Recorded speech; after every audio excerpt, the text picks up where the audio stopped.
جنت کا ذکر آ رہا ہے، جنت کی باغوں کا ذکر آ رہا ہے، حوروں کا ذکر آ رہا ہے، غلما کا ذکر آ رہا ہے، محلوں کا ذکر آ رہا ہے، جنت کے اندر نہروں کا ذکر آ رہا ہے، اللہ اکبر، فرشتوں کا ذکر آ رہا ہے، فرشتوں کا سلام کرنے کا ذکر آ رہا ہے، ایک دوسرے کے ملنے کا ذکر آ رہا ہے، حوروں کا ذکر آتا ہے، بڑی آنکھیں ہیں، جوبنوں کا ابھار ہے، حسن ہے، یہ ہے، وہ ہے، کنگن ہے، لباس ہے، لیکن یہ بیان کرتے کرتے اچانک پھر جہنم کا ذکر آتا ہے، لیکن عنوان بوجھل نہیں کرتا بلکہ حسن اور بڑھ جاتا ہے۔ اللہ اکبر، یہ کتاب ہے قانون کی کتاب، لیکن اس کے اندر بہاروں کا ذکر بھی ہے، جہنم کا ذکر بھی ہے، انسان کا ذکر بھی ہے، جانوروں کا ذکر بھی ہے، چوپاؤں کا ذکر بھی ہے، پرندوں کا ذکر بھی ہے، شجر کا ذکر بھی ہے، حجر کا ذکر بھی ہے، شفق کا جمال بھی ہے، افق کی سرخی بھی ہے، ستاروں کی انجمن بھی ہے، انسان کا حسن بھی ہے، بڑھاپے کے گڈھے خد و خال بھی ہے، عمر کا سٹیاوا پن بھی ہے، احسن القصص، کسی کے گمنے کا ذکر بھی ہے، کسی کے ملنے کا ذکر بھی ہے، کسی کے آنکھ میں جانے کا ذکر بھی ہے، گلزار بن جانے کا ذکر بھی ہے، کسی کے ظلم کا ذکر بھی ہے، کسی کے انصاف کا ذکر بھی ہے، کسی کے تقدس کا ذکر بھی ہے، کسی کے زنا کا ذکر بھی ہے، کسی کی فکری آبادی کا ذکر بھی ہے، کسی کے فکری تقدس کا ذکر بھی ہے۔ قرآن بیان کرتا ہے مگر بوجھل نہیں ہوتے بلکہ عقیدتیں بڑھتی چلی جاتی ہے، مزہ بڑھتا چلا جاتا ہے اور دل پکار اٹھتا ہے۔ یہ کسی انسان کا کلام نہیں ہے، یہ کسی ایسی ہستی کا کلام ہے جسے واقعی خدا کہلانے کا حق ہے۔ کیا تو ڈاکٹر بنا رہے، ٹیچر بنا رہے، انج سب بنا رہے، انکار نہیں بنائیے۔ دنیا میں ڈاکٹر بننے کا شوق ابھی پیدا ہوا۔ مسلمان اس وقت سائنسی علوم کا انکشاف کر رہے تھے جب لوگ سائنس سے ناواقف تھے۔ اس کا ثبوت اگر دیکھنا ہے تو آپ قرآن کی ان آیات کو پڑھ کر کے دیکھیں جو سائنسی علوم کا انکشاف کرتی نظر آتا ہے۔ اسی لیے آج جتنے سائنسداں ہیں کوئی یہ نہیں کہتا کہ ہم سرچ کر رہے ہیں۔ پڑھے لکھے لوگوں کی توجہ چاہتا ہوں، آج کوئی سائنسداں یہ نہیں کہتا کہ ہم سرچ کر رہے ہیں۔ ہر سائنسداں کیا کہتا ہے؟ ہم ریسرچ کر رہے ہیں۔ تو ریسرچ کا مطلب کیا ہے؟ پہلے جو سرچ ہو چکا، ریسرچ اسی کا تو ہوتا ہے۔ اس کا مطلب سائنس آج بھی یہ ماننے کو تیار ہے کہ پہلے کسی نے سرچ کیا تھا، اسی کی ریسرچ ہم کر رہے ہیں۔ توجہ فرمائیں۔ تو یہ سرچ کس نے کیا؟ یہ سرچ کس نے کیا؟ آپ قرآن اٹھا کر دیکھیں تو پتہ چلے گا ماں کے پیٹ میں بچہ کب کس وقت کس شکل کا ہوتا ہے۔ ہر مذہب خاموش ہے، اگر کوئی جواب دے رہا ہے وہ اسلام ہے اور صرف اسلام ہے۔ سبحان اللہ، سبحان اللہ۔ آپ دیکھیں نا یہ جو سرچ پیش ہے، آج لوگ ریسرچ کر رہے ہیں، سرچ تو ہم نے کیا ہے، تلاش تو ہم نے کیا ہے۔ اللہ اکبر۔ اسی طریقے سے فرعون کی ممی کے بارے میں، اس کی لاش جو میوزیم میں پڑی ہوئی ہے، اس کے بارے میں جب پی ایم کیا گیا تو ڈاکٹر اور سائنسداں اس نتیجے پہ پہنچے کہ یہ سمندر میں ڈوب کر کے مرا ہے۔ یہ رپورٹ تھی اس کے پی ایم کی، لیکن سوچا کہ آخر یہ ڈوب کے مرا، سمندر میں ڈوبنے والا باہر کیسے نکل سکتا ہے؟ سارے مذاہب کی کتاب خاموش تھی۔ اسلام نے کہا، قرآن نے کہا کہ ہم نے تیری لاش کو اس لیے بچایا تاکہ ہم تجھے لوگوں کے لیے عبرت بنا دیں۔ دیکھو قرآن بولتا نظر آیا۔ میرے بھائیوں، ایمان کی، اسلام کی عظمت کو سمجھو۔ ہمیں وحدہ لا شریک، خدائے حق، معبود برحق کا پتہ مصطفیٰ جان رحمت نے بتایا، ورنہ کہیں تو حضرت عیسیٰ کی عبادت ہو رہی ہے، کہیں تو حضرت مریم کی عبادت ہو رہی ہے، کہیں تو حضرت عزیر کی عبادت ہو رہی ہے، کہیں تو چاند کی عبادت ہو رہی ہے، کہیں تو سورج کی عبادت ہو رہی ہے، کہیں تو گوبر اور مٹی کی عبادت ہو رہی ہے، کہیں تو درخت اور دریا کی عبادت ہو رہی ہے۔ ارے تم کتنے خوش نصیب ہو کہ تمہیں وہ خدا ملا ہے۔ وہ اور لوگ ہیں دنیا کے اندر جو خدا کو بنا کر پوجتے ہیں۔ لوگوں کا خدا وہ ہے جو لوگ بناتے ہیں، مسلمانوں کا خدا وہ ہے جس نے کن کہہ کر کائنات کو زندہ باد، زندہ باد، نعرہ تکبیر، نعرہ رسالت۔ لوگوں کا خدا وہ ہے جس کی تصویر بنتی ہے، مسلمانوں کا خدا وہ ہے جو تصور میں بھی نہیں آتا۔ اوروں کا خدا تصویر میں آتا ہے، ہمارا خدا تصور میں بھی نہیں آتا۔ ہمارا خدا اتنا بلند ہے، ارے جو تصور میں نہیں آتا وہ ہمارا خدا ہے۔ اللہ اکبر. اور پھر لوگ عظمت کا اندازہ کیا لگائیں جب محمد الرسول اللہ اس کے بنائے ہوئے بندے کی عظمت کی حقیقت کو لوگ نہ جان سکے. جب اس کا بندہ اتنا بے مثال ہے تو وہ خدا کتنا بے مثال. بات ہے زندہ باد زندہ باد. ایمان کی اہمیت کو سمجھو. کون سا مذہب ہمیں نصیب ہوا ہے. اسی لیے آج ہم ایمان کی مسلمان ایمان کی اہمیت نہیں سمجھ پا رہا ہے. منکرین اسلام اہمیت سمجھ گئے, اسی لیے وہ ایمان چھیننا. وہ جانتے ہیں جب تک ان کے پاس ایمان رہے گا ان کو زیر نہیں کیا جا سکتا, ان کو تباہ نہیں کیا جا سکتا, ان کو برباد نہیں کیا جا سکتا. چھین لو ان سے ایمان, چلے گا. ان کے پاس ٹوپیاں رہے چلے گا, ان کے پاس مدرسے رہے چلے گا, ان کے پاس اسکول رہے چلے گا, ان کے پاس جو وہ سرٹیفکیٹ رہے چلے گا. ان کے پاس ایمان نہیں رہنا چاہیے. اسی لیے ایمان چھیننے کے لیے منصوبے بن رہے ہیں, الگ الگ منصوبے, داخلی منصوبے, خارجی منصوبے. بہت خطرناک چیلنجز کا ہمیں سامنا ہے. اور آپ آج ہمیں بچہ ڈاکٹر بنے, انجینئر بنے, تاجر بنے, اس کا مستقبل سدھر جائے, سب کو فکر ہے. اگر فکر نہیں ہے ایمان کی فکر نہیں ہے. نبیوں کی فکر کیا تھی؟ اچھا کچھ تو اتنے دیر ہوشیار ہے, کہتے ہیں مولانا ہمارے بچے تھوڑی بگڑیں گے. اور تو کون سا دین پر ہے جو تیرے بچے دین پر قائم رہیں گے؟ کس بگڑنے کی سدھرنے کی بات کرتے ہو جس قوم کو کلمہ پڑھنا نہیں آتا. ہمارے بزرگوں نے کہا کہ نکاح کی محفل میں جاؤ تو کلمہ پڑھاؤ تو نہیں پڑھ پاتے, تو جو شادی کی خوشی کے موقع پر قاضی کے پڑھانے پہ کلمہ نہیں پڑھ پاتے وہ موت کے اضطراب میں کیا کلمہ پڑھ پائیں گے؟ بتائیں نا. آپ کس ایمان کی بات کرتے ہیں, آپ کس ایمان اور عقیدے کی بات کرتے ہیں؟ بھائیوں میری قوم کو کلمہ نہیں آتا ہے.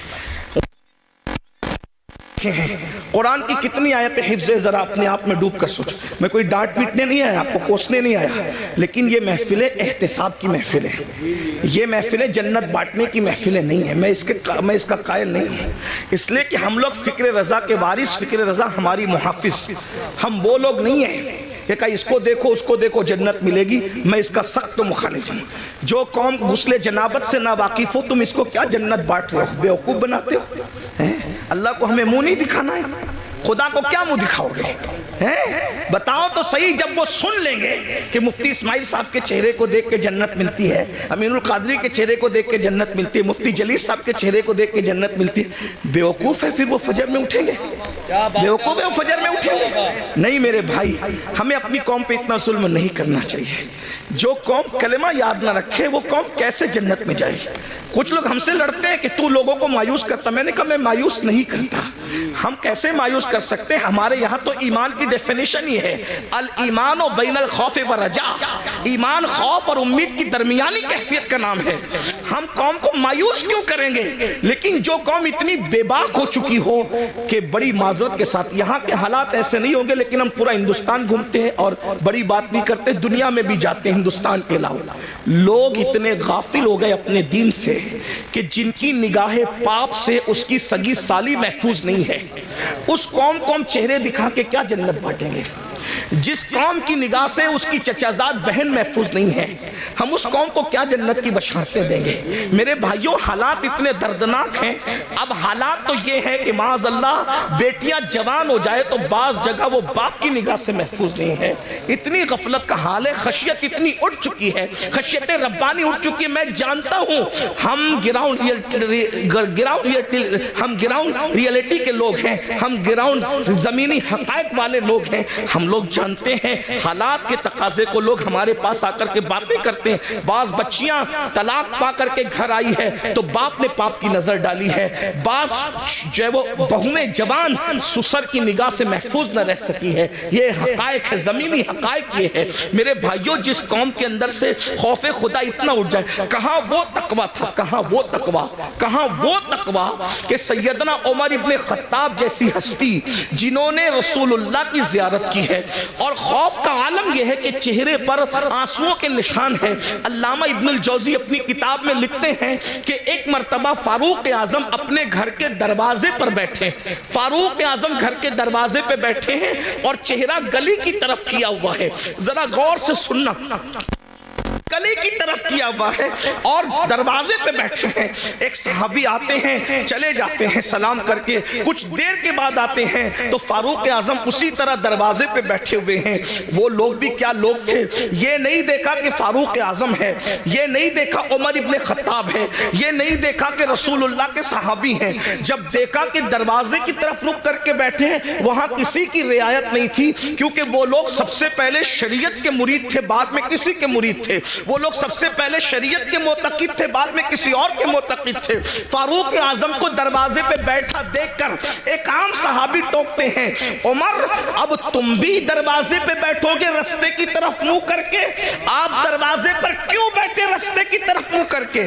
ہم تو کسی کو روک بھی نہیں سکتے, ٹوک بھی نہیں سکتے, اس لیے کہ ہمیں معاذ اللہ ثم معاذ اللہ, اللہ کی رضا سے زیادہ کسی اور کی رضا پیاری ہو گئی ہے کہ اس قوم کی تباہی سے اس قوم کو اب کوئی نہیں بچا سکتا. جو خالق کو تو ناراض کر سکتی ہے مگر مخلوق کو ناراض نہیں کر سکتی. میرے بھائی, ہاں اگر کسی غریب کے ہاتھ میں سونے کی انگوٹھی ہم دیکھتے ہیں, اس کو اتروا لیتے ہیں. کیا کسی کونسلر کے ہاتھ سے بھی ہم انگوٹھی اتروانے کی ہمت رکھتے ہیں؟ کیا کسی مالدار کے ہاتھ سے بھی ہم کڑا اتروانے کی ہمت رکھتے ہیں؟ سارا قانون تو ہم نے منہ دیکھ کر کے بنایا ہے. بہت معذرت کے ساتھ, اسلام صرف اسلام ہے, اسلام صرف اسلام ہے, اسلام حقیقت ہے. غریب امیر چھوٹا بڑا سب کے لیے شریعت کا قانون ایک ہے. اللہ اکبر, ذرا غور تو کیجئے, فاروق اعظم جیسی ہستی کو ٹوکنے والا ٹوکتا ہے, آپ دروازے پہ بیٹھیں گے روڈ کی طرف رستے کی طرف منہ کر کے؟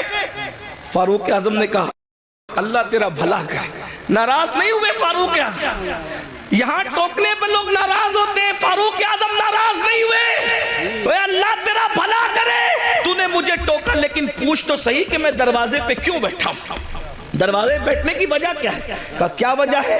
کہا آج میری بیٹی ام المومنین حفصہ مجھ سے ملنے آئی.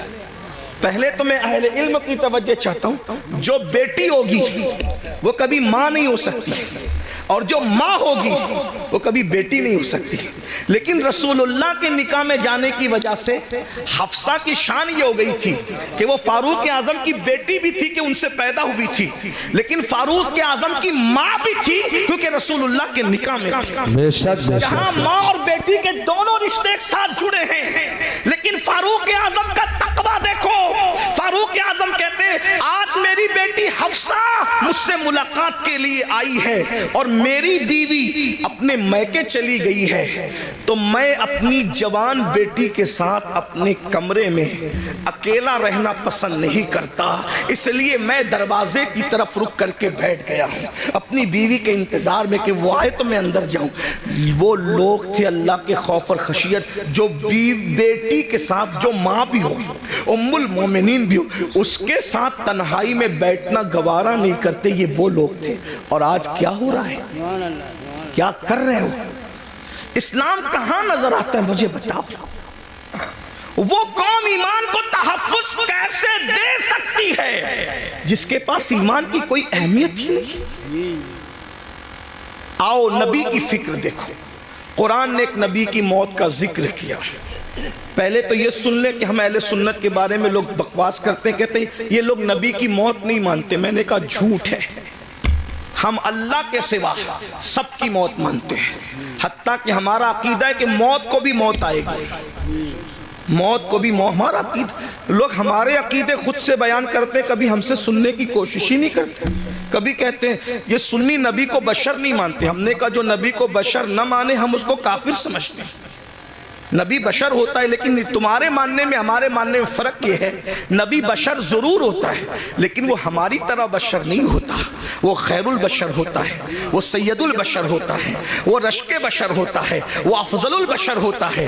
ہاں بلکہ لباس بشر میں نبی کو بھیج کر قدرت نے بشریت کو معراج عطا فرما دی ہے. بیدم شاہ وارسی نے کہا تھا ابعاد بھی کچھ اور ہماری نظر میں ہے, ابعاد بھی کچھ اور ہماری نظر میں ہے, جب سے سنا ہے یار لباس بشر میں ہے, جب سے سنا ہے یار لباس بشر میں ہے. تو نبی کو موت آتی ہے اور نبی کو موت آئی. توجہ کرنا, میں بہت بے باکی کے ساتھ اس لیے بول رہا ہوں کہ میری پشت پر کئی مفتیان کرام بیٹھے ہیں. کہیں پر علماء کے اساتذہ یہاں موجود ہیں، آپ بھی غور سے سنیں۔ نبی کو موت آئی لیکن نبی مر کے مٹی میں نہیں ملے، موت آئی مگر ایک آن کے لیے آئی، جس کو اہل سنت کا امام یوں بیان کرتا ہے، انبیاء کو بھی اجل آنی ہے مگر ایسی کہ فقط آنی ہے، پھر وہی موت کے بعد ان کی حیات مثل سابق وہی جسمانی ہے، اس کی ازواج کو جائزہ لکھا، اس کا ترکہ بٹے جو فانی ہے، تو زندہ ہے واللہ، تو زندہ ہے واللہ، میری چشم عالم سے چھپ جانے بے شک سبحان اللہ سبحان اللہ۔ ایک نبی کی موت کا ذکر ہو رہا ہے، قرآن کہتا ہے اذ حضر یعقوب الموت، سورۃ البقرہ ہے، اللہ پاک ارشاد فرماتا ہے اور یاد کرو، اذ یاد کرو، حضر یعقوب الموت، ہائے ہائے، قرآن بیان کر رہا ہے نبی کی موت کو، کیا کہا؟ حضر یعقوب الموت، حضر یا موت حاضر ہوئی، موت حاضر ہوئی کہاں؟ یعقوب علیہ السلام کے پاس۔ پتا چلا انبیاء کی بارگاہ وہ ہے جہاں موت بھی حاضر ہوتی ہے، موت بھی حاضری دیتی ہے۔ ہاں، اس کا مطلب یہ کہ تم اور طرح مرتے ہو، انبیاء اور طرح دنیا سے تشریف لے جاتے ہیں۔ دیکھیے حاضر ہونے میں اور تشریف لانے میں فرق ہے۔ ویسے یوپی میں بتانے کی ضرورت نہیں، یوپی کے لوگ بہت پڑھے لکھے ہوتے، اردو تو جانتی ہیں۔ اگر کوئی چھوٹا کسی بڑے کے پاس آ کر کہے کہ میں تشریف لایا تو پڑھا لکھا آدمی ضرور ہنسے گا کہ بڑوں کے پاس تشریف نہیں لاتے بلکہ بڑوں کے پاس حاضر ہوتے ہیں۔ اور جب بڑا کہے گا، جیسے مثال کے طور پہ اگر میں کہوں کہ حضرت مفتی اسماعیل صاحب کی بارگاہ میں میں حاضر ہوا تو صحیح ہے، لیکن اگر یہ کہوں کہ میرے پاس مفتی اسماعیل صاحب حاضر ہوئے تو غلط ہو گیا، بلکہ مجھے کیا کہنا پڑے گا؟ حضرت مفتی اسماعیل صاحب تشریف لائے۔ بات سمجھ میں آتی ہے؟ اب قرآن کیا کہہ رہے؟ حضر یعقوب الموت، موت حاضر ہوئی یعقوب کے پاس، تو پتا چلا یعقوب بڑے ہیں علیہ السلام، اور مرتبہ موت یہاں موت سے مراد موت کا فرشتہ ہے۔ اسی بات ہے ہمارے نبیوں سے، ہمارے نبیوں سے رسول ملائکہ کا مرتبہ افضل نہیں ہے، ہے نا؟ ہمارے یہاں پڑھایا جاتا ہے رسول ملائکہ سے انبیاء کرام اور رسولان نظام جو انسانوں میں ہیں وہ افضل ہیں، ٹھیک؟ حضر یعقوب الموت، اس سے پتا چلا۔ اور پھر اس کے بعد کیا قرآن کہتا ہے؟ جب موت حاضر ہوئی تو قرآن کہتا ہے حضرت یعقوب علیہ السلام نے اپنے بچوں کو، پوتوں کو، بیٹوں کو، سب کو جمع کیا اور کیا کہا؟ اذ قال لبنی ما تعبدون من بعدی، کہ تم میرے بعد کس کی عبادت کرو گے؟ نبی کو فکر کیا ہے؟ بیٹے کیسے کیسے بیٹے ہیں؟ کیا نبی نے تربیت نہیں کی ہوگی؟ یا یوسف علیہ السلام جیسا بیٹا؟ اسی طریقے سے ان کے اور جو 11 بیٹے تھے، یاد رکھیے گا وہ جو 11 بیٹوں کا تذکرہ قرآن میں ہے، ہم ان کی بے ادبی نہیں کر سکتے کیونکہ وہ بگڑے ہوئے لوگ نہیں تھے، وہ تو ایک ان کی ایسی لغزش تھی جو رشک کی بنیاد پر ہو گئی تھی، ہے نا؟ مگر وہ اولاد پیغمبر تھے، ان کے اور ان کی اولادیں، یعقوب علیہ السلام کو فکر ہے تو یہ نہیں کہ میرے بچے میرے بعد کھائیں گے کیا، کیونکہ رزق کا وعدہ اللہ نے کیا، اللہ رزاق ہے۔ میرے بعد میرے بچے پہنیں گے کیا؟ اللہ رب ہے، وہ پہنائے گا بھی۔ میرے بعد میرے بچوں کا کیا ہوگا؟ ارے وہ سب کچھ انتظام کر دے گا۔ نبی کو فکر ہے دنیا سے جاتے وقت تو اپنے بچوں کے ایمان کی فکر ہے۔ پوچھتے ما تعبدون من بعدی، میرے بعد تم کس کی عبادت کرو گے؟ تو بیٹوں کی بھی تربیت ہوئی تھی، پوتوں کی بھی تربیت ہوئی تھی، انہوں نے کیا کہا؟ قالوا نعبد الہک۔ اب یہاں توحید بیان ہو رہی ہے، توجہ کرنا، یہیں سے ایمان، اب گفتگو کا آغاز ہوتا ہے، ایمان اصل کیا ہے، توحید اصل کیا ہے؟ قالوا نعبد، ہم عبادت کریں گے الہ کا، جو تمہارا خدا ہے۔ یہ نہیں کہا اللہ کی عبادت کریں گے، یہ نہیں کہا اللہ کی عبادت کریں گے، کیا کہا؟ الہ کا، آپ کے خدا کی عبادت کریں گے، وہ الہ آبائی کا، اور آپ کے باپ داداؤں کا جو خدا ہے۔ اور پھر تشریح آ گئی، اسماعیلہ ابراہیمہ و اسماعیلہ و اسحاق، جو ابراہیم کا خدا ہے، جو اسماعیل کا خدا ہے، جو اسحاق کا خدا ہے۔ توحید بیان ہو رہی ہے مگر نری بیان نہیں ہو رہی ہے، بلکہ توحید اللہ والوں کے ذریعے سے بیان ہو رہی ہے۔ پتا چلا وہ توحید شیطانی توحید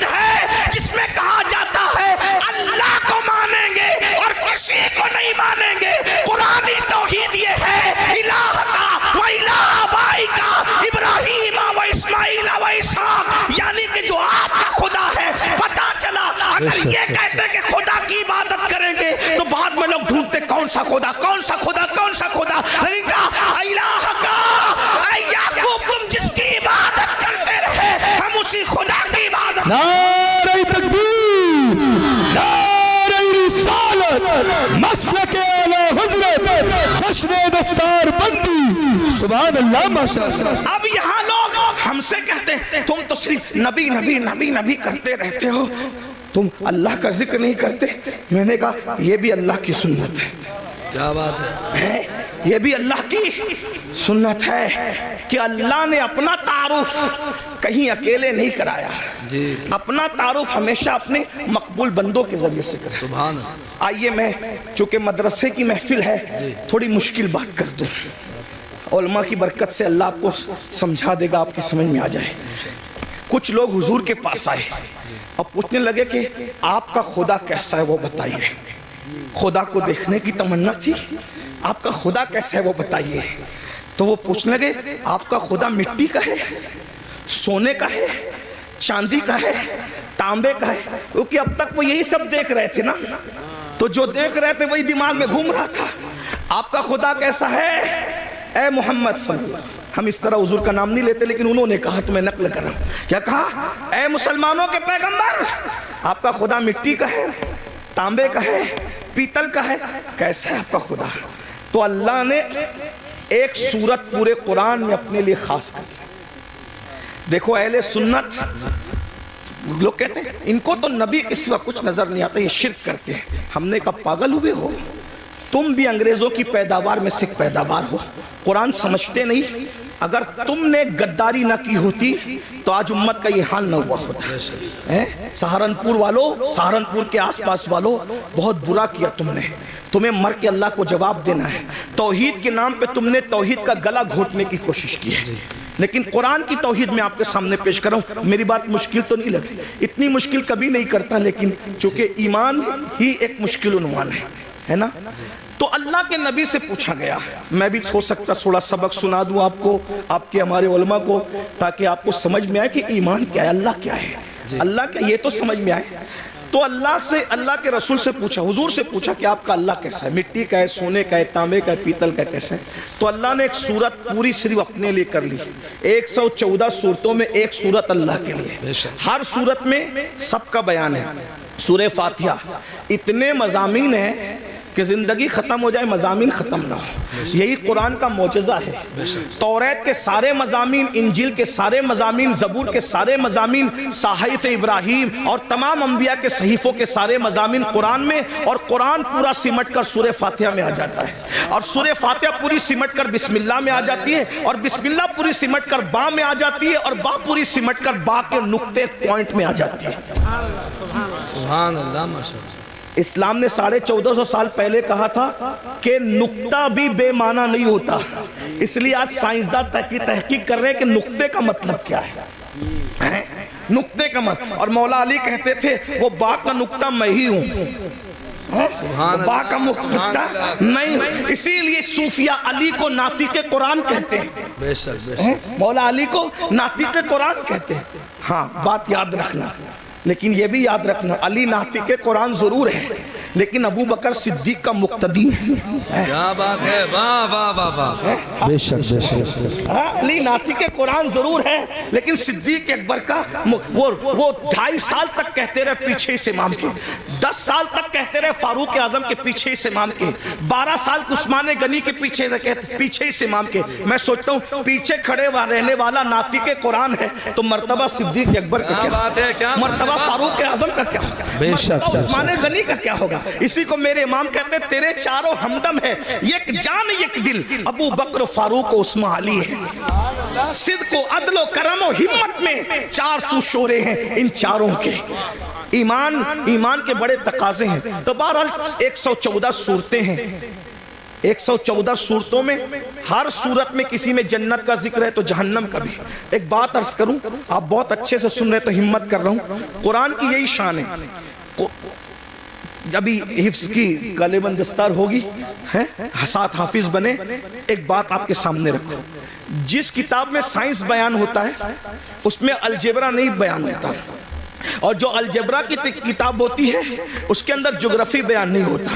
جو جغرافی کی کتاب ہوتی ہے اس کے اندر جو ہے وہ مذہب بیان نہیں ہوتا, اور جس میں مذہب بیان ہوتا ہے اس کے اندر سائنس بیان نہیں ہوتا ہے نا. ایسے ہی اگر آپ مذہب کی کتاب میں جغرافی بیان کریں تو مضمون بدلنے سے ساری گڑبڑ ہو جائے. جیسے شاعر لوگ ابھی نعت پڑھ رہے تھے, کلام پڑھ رہے تھے, اگر یہ نعت پڑھتے پڑھتے لَقَ بَدْرٌ فِي الْوَجْهِ الْأَجْمَلْ خَطْحَالِ مَا ظُلْفُ أَبْرِ اجل ترے چندن چندرو پرو کنڈل رحمت کی بھرن برسا جانا, یہ شعر پڑھتے اور ساتھ میں غالب کا یہ جوڑ دیتے کہ کل 14ویں کی رات تھی شبر رہا چرچا تیرا, کچھ نے کہا کہ چاند ہے کچھ نے کہا چہرہ تیرا, ہم بھی وہاں موجود تھے ہم سے بھی سب پوچھا کیے, ہم چپ رہے ہم ہنس دیے منظور تھا پردہ تیرا. کچھ لوگ چپل اٹھا لیتے کم بخت, کم سے کم نعت کا تقدس تو دیکھ, کہاں وہ چہرے بددہا اور کہاں غالب کے محبوب کا چہرہ, تھوڑی شرم تو کر.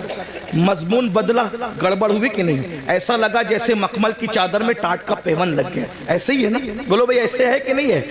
ایک عنوان, جیسے ابھی میں عنوان بیان کر رہا ہوں ایمان پر, اور ایمان بولتے بولتے اچانک میں لطیفہ بولنے لگوں تو کہیں گے کس مسخرے کو لا کے بٹھایا ہے؟ علماء کا بھی خیال نہیں کیا. ارے 5000 لوگ تھے, 1 گھنٹہ برباد نہیں کیا بلکہ 5000 لوگوں کا 1 گھنٹہ برباد کیا, تو مسلمانوں کے 5 گھنٹے امین القادری نے برباد کر دیا. کیوں لائے تھے اس کو؟ ہے کہ نہیں بھائی یہ بات؟ تو عنوان بدلتا ہے تو مخمل میں ٹاٹ کا پیون لگتا ہے. علمی دیانت کے خلاف ہے عنوان کا بدل دینا, اور عنوان بدلتا ہے تو بوجھل ہو جاتا ہے انسان. موت کے موقع پر شادی کی بات کرنا مزہ نہیں آتا, شادی میں موت کا ذکر کرنا مزہ نہیں آتا, رونے کی محفل میں ہنسانا, ہنسنے کی محفل میں رلانا اچھا نہیں لگتا, بے وقت کی شہنائی اچھی نہیں لگتی. مگر قربان دنیا کی کوئی کتاب ایک ٹاپک پر ہے, مگر یہ صرف اللہ کی کتاب ہے. قرآن قرآن قرآن قرآن کی صورتوں کو دیکھ لو, اللہ اکبر. جنت کا ذکر آ رہا ہے, جنت کی باغوں کا ذکر آ رہا ہے, حوروں کا ذکر آ رہا ہے, غلما کا ذکر آ رہا ہے, محلوں کا ذکر آ رہا ہے, جنت کے اندر نہروں کا ذکر آ رہا ہے, اللہ اکبر. فرشتوں کا ذکر آ رہا ہے, فرشتوں کا سلام کرنے کا ذکر آ رہا ہے, ایک دوسرے کے ملنے کا ذکر آ رہا ہے, حوروں کا ذکر آتا ہے, بڑی آنکھیں ہیں, جوبنوں کا ابھار ہے, حسن ہے, یہ ہے وہ ہے, کنگن ہے, لباس ہے. لیکن یہ بیان کرتے کرتے اچانک پھر جہنم کا ذکر آتا ہے, لیکن عنوان بوجھل نہیں کرتا بلکہ حسن اور بڑھ جاتا ہے. اللہ اکبر. یہ کتاب ہے قانون کی کتاب, لیکن اس کے اندر بہاروں کا ذکر بھی ہے, جہنم کا ذکر بھی ہے, انسان کا ذکر بھی ہے, جانوروں کا ذکر بھی ہے, چوپاؤں کا ذکر بھی ہے, پرندوں کا ذکر بھی ہے, شجر کا ذکر بھی ہے, حجر کا ذکر بھی ہے, شفق کا جمال بھی ہے, افق کی سرخی بھی ہے, ستاروں کی انجمن بھی ہے, انسان کا حسن بھی ہے, بڑھاپے کے گڈھے خد و خال بھی ہے, عمر کا سٹیایا پن بھی ہے, احسن القصص کسی کے گمنے کا ذکر بھی ہے, کسی کے ملنے کا ذکر بھی ہے, کسی کے آگ میں جانے کا ذکر بھی ہے, گلزار بن جانے کا ذکر بھی ہے, کسی کے ظلم کا ذکر بھی ہے, کسی کے انصاف کا ذکر بھی ہے, کسی کے تقدس کا ذکر بھی ہے, کسی کے زنا کا ذکر بھی ہے, کسی کی فکری آوارگی کا ذکر بھی ہے, کسی کی فکری تقدس کا ذکر بھی ہے. قرآن بیان کرتا ہے مگر بوجھل نہیں ہوتے بلکہ عقیدتیں بڑھتی چلی جاتی ہے, مزہ بڑھتا چلا جاتا ہے, اور دل پکار اٹھتا ہے. یہ کسی انسان کا کلام نہیں ہے, یہ کسی ایسی ہستی کا کلام ہے جسے واقعی خدا کہلانے کا حق ہے. کیا بات ہے, بے شک, سبحان اللہ, ماشاءاللہ. قرآن ہے 6666 آیتوں میں پوری کائنات بیان کر کے رکھتی ہے. ستاروں کی انجمن بیان ہو رہی ہے, خلائیں بیان ہو رہی ہے, ولایت بیان ہو رہی ہے, نبوت بیان ہو رہی ہے, رسالت بیان ہو رہی ہے, فرعونیت بیان ہو رہی ہے, حمانیت بیان ہو رہی ہے, قارونیت بیان ہو رہی ہے, خلت بیان ہو رہی ہے, موسیٰ کا جلال بیان ہو رہا ہے, نوح کی شجاعت بیان ہو رہی ہے, عیسیٰ کا تکلم بیان ہو رہا ہے, مریم کا تقدس بیان ہو رہا ہے, سب کچھ بیان ہو رہا ہے. زلیخا کا پیار بیان ہو رہا ہے تو مریم کا تقدس بھی بیان ہو رہا ہے, یوسف علیہ السلام کی طہارت بھی بیان ہو رہی ہے. توجہ تو کریں, ایک قرآن ہے, سب مضامین کو سمیٹ لیا, بلکہ قیامت تک جتنے مضامین ہم مر جائیں گے لیکن ہماری نسلیں دیکھے گی. ہو سکتا ہے اگر یہ تقریر اس وقت رہی تو لوگ شاید کہیں گے کہ کسی کہنے والے نے مجذوب کی بڑھ نہیں تھی, یہ صرف عقیدت نہیں تھی بلکہ حقیقت تھی. آگے مضامین اور آئیں گے. قرآن ہی ایک کتاب ہوگی جو ہر چیلنج کا جواب دے گی. ایک مثال پیش کرتا ہوں, بات اپنے عنوان سے ہٹنا نہیں چاہتا لیکن ایک مثال پیش کرتا ہوں اچھے سے. دیکھو زمین اور آسمان کے بیچ میں کیا ہے, بولو کیا ہے؟ خلا ہے, خالی جگہ ہے. خلا بیکار ہے, لوگ یہی سمجھتے تھے. زمین کام کی, آسمان کام کا, خلا بیکار ہے. لیکن قرآن نے اس وقت کہا توجہ کریں قرآن کا انداز. ان فی خلق السماوات والارض واختلاف اللیل والنہار لآیات لأولی الالباب الذین یذکرون اللہ قیاما وقعودا وعلی جنوبہم ویتفکرون فی خلق السماوات والارض ربنا ربنا ربنا ما خلقت ھذا باطلا سبحانک فقنا عذاب النار. توجہ فرمائیں. اللہ فرماتا ہے دن اور رات کے آنے جانے میں، زمین اور آسمان کے اختلاف میں عقل والوں کے لیے نشانیاں ہیں، اور جو یہ عقل والا دیکھ لیتا ہے الذین یذکرون اللہ قیاما وقعودا وعلی جنوبہم، جو اللہ کی نشانیوں میں غور کر لیتا ہے، وہ کھڑے ہوتا ہے بھی تو اللہ کا ذکر کرتا، بیٹھتا ہے تو بھی اللہ کا ذکر کرتا، لیٹتا ہے تو بھی اللہ کا ذکر کرتا، اور پھر وہ اس بات کو کہتا ہے یہ خلا، یہ زمین، یہ شفق، یہ افق، یہ سب ستاروں کی انجمن، یہ چاند، یہ چاندنی، یہ سورج کرنیں، یہ سب کیا ہے، یہ پودے کیا ہے، یہ اللہ کی مخلوق کیا ہے. ربنا ما خلقت ھذا باطلا سبحانک فقنا عذاب النار. جو واقعی عقل والا کہتا ہے اللہ تو نے کوئی چیز بیکار پیدا نہیں کی، خلا بیکار نہیں ہے، درخت بیکار نہیں ہے، شجر بیکار نہیں ہے، حجر بیکار نہیں ہے، حتیٰ کہ گائے اور جانوروں سے جو گوبر نکلتا ہے وہ بھی بیکار نہیں ہے. دیکھو اس وقت تو کوئی سوچ سکتا تھا، اس وقت تو کوئی سوچ سکتا تھا کہ یہ بیکار نہیں ہے. آج سیٹلائٹ کا نظام کس سے چل رہا ہے؟ کس سے چل رہا ہے؟ یہ خلا سے تو چل رہا ہے. قرآن کہہ رہا ہے. توجہ کریں. تو میں کیا کہہ رہا تھا آپ کے سامنے؟ 114 صورتوں میں ایک ہی صورت ہے جس کو اللہ نے اپنے لیے خاص کیا ہے، اور اس کا نام رکھا ہے خالص نہیں. ہاں، کیونکہ خالص سے بھی اور بڑھ کر تفضیل کے ساتھ ہے نا اخلاص. خالص نہیں، سبحان اللہ سبحان اللہ. اب یہاں دھیان دینا، توجہ. میری بات سمجھ میں مشکل تو نہیں لگ رہی؟ بات سمجھانے میں کامیاب ہوں؟ سر پہ سے تو نہیں جا رہی ہے؟ ہاں، اخلاص. ایک ہی صورت اخلاص. اب میں تھوڑا سا اپنے لب و لہجے میں بات کرتا ہوں. اخلاص کسے کہتے ہیں؟ ہم کہتے ہیں نا بھئی اخلاص کے ساتھ کام کرو، مطلب کسی کے لیے نہ کرو، ایک کے لیے کرو. تو جو جس میں دو آ جائے وہ خالص نہیں رہتا. اخلاص کیسے ہو سکتا ہے؟ جیسے اگر دودھ میں پانی ملا دیا تو خالص رہا؟ بولو بھائی، علماء بول رہے ہیں، آپ لوگ نہیں بول رہے ہیں. مجھے ڈر لگ رہا ہے کہ میرے جانے کے بعد بولیں گے یہ بات سمجھ میں نہیں آئی. بولو بھائی، دودھ میں پانی ملا تو خالص رہا کیا؟ مل کے بولو، خالص رہا کیا؟ جب خالص نہیں رہا تو اخلاص کیسے ہو سکتا ہے؟ تو دودھ میں پانی ملے گا تو ملاوٹ ہو گئی، اخلاص نہ رہا. پانی کے اندر پانی ملا دیا، لیکن بسلیری میں بورنگ کا پانی ملایا تو بھی خالص نہیں رہا، ملاوٹ ہوگی. ہے پانی، کوالٹی ایک نہیں ہے، اس لیے اخلاص خالص نہیں رہا. دیسی گھی میں نقلی گھی ملا دیا، دونوں گھی ہے، کہنے میں بھی گھی ہے، لیکن بولو خالص رہا؟ بولو بھائی، خالص کس کو کہتے ہیں؟ جس میں صرف ایک ہوگا، دوسرا نہیں ہوگا. اب جس میں اللہ نے اپنی ڈیفینیشن بیان کی، اپنا پریچے کرایا، اپنا تعارف کرایا، اپنے آپ کو بتایا، اس صورت کا نام رکھا خالص نہیں، اخلاص. یعنی اس میں جہنم کا ذکر نہیں کروں گا. 113 صورتوں میں جنت اور جہنم کا ذکر ہوگا. جب میں اپنے آپ کو بیان کروں گا تو نہ جنت بیان کروں گا نہ جہنم بیان کروں گا. جب میں اپنے آپ کو بیان کروں گا نہ قبر بیان کروں گا نہ حشر بیان کروں گا. جب میں اپنے آپ کو بیان کروں گا نہ زمین بیان کروں گا نہ آسمان بیان کروں گا. حتیٰ کہ جب میں اپنے آپ کو بیان کروں گا نہ موسیٰ کا ذکر کروں گا نہ عیسیٰ کا ذکر کروں گا نہ داؤد کا ذکر کروں گا نہ ایوب کا ذکر کروں گا. مخلوق کا ذکر نہیں کروں گا، کیونکہ میں ہوں. بے شک سبحان اللہ سبحان اللہ. بے شک بے شک. انہو وہ وہی ہے. بے شک سبحان اللہ. وہی ہے. جب اپنا ذکر کرانے کی بات آئی تو کہا کسی کا ذکر نہیں ہوگا، کیونکہ یہ صورت اخلاص ہے. جی بتا اب کیا ہے تیرا تعارف، کیا ہے؟ توجہ. جی تیرا تعارف کیا ہے بتا. تو آواز آتی ہے قل. جہاں کسی کا ذکر نہیں کر رہے تھے، پسند بھی نہیں کیا، وہاں شروع کہاں سے کیا؟ قل. اپنے آپ سے پہلے کسی کو کہہ رہے ہیں. کیا کہا جا رہا ہے؟ قل، اے محبوب آپ فرما دو. بے شک بے شک. اے محبوب آپ فرما دو. توحید